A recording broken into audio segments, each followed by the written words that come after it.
ಹೆಲ್ತಿಯಾದ ಟೇಸ್ಟಿಯಾದ ರವಾ ದೋಸೆನ ಹೇಗೆ ಮಾಡೋದು ಅಂತ ವಿಡಿಯೋದಲ್ಲಿ ತೋರಿಸ್ತಾ ಇದ್ದೀನಿ. ಇದಕ್ಕೆ 1 ಕಪ್ ಕ್ಯಾರೆಟು, 1 ಕಪ್ಗೆ ತೆಂಗಿನ ತುರಿ, 1 ಕಪ್ಪು ಈರುಳ್ಳಿ, ಒಂದು ಸ್ವಲ್ಪ ಕೊತ್ತಂಬರಿ ಸೊಪ್ಪು, ಒಂದು ಸ್ವಲ್ಪ ಮೆಣಸಿನ್ಕಾಯಿ, ರುಚಿಗೆ ತಕ್ಕಷ್ಟು ಉಪ್ಪ ತಗೊಂಡು ಎಲ್ಲನೇ ನೀರಿಗೆ ನಮ್ಗೆ ಎಷ್ಟು ಬೇಕೋ ಅಷ್ಟು ನೀರಿಗೆ ಕಲಿಸ್ಕೋಬೇಕು.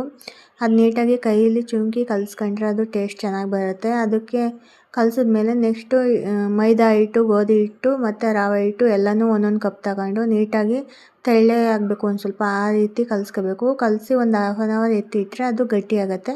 ಗಟ್ಟಿಯಾದ ಹಿಟ್ಟನ್ನ ತಗೊಂಡು ದೋಸೆ ರೀತಿ ಹಾಕಿದ್ರೆ ತುಂಬ ಚೆನ್ನಾಗಿ ಬರುತ್ತೆ.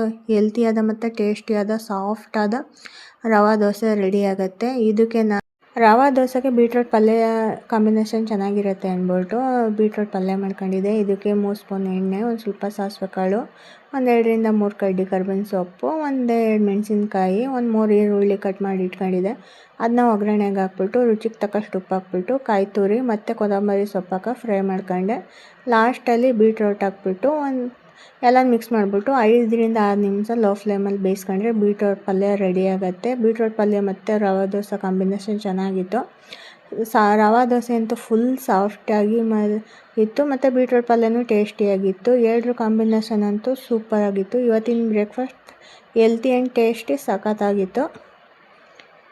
ನನ್ನ ಮಗ ಮತ್ತು ನಮ್ಮ ಮನೆಯವ್ರಿಗೆಲ್ಲ ತುಂಬ ಇಷ್ಟ ಆಯಿತು ಬ್ರೇಕ್ಫಾಸ್ಟ್ ಇವತ್ತಿಂದು.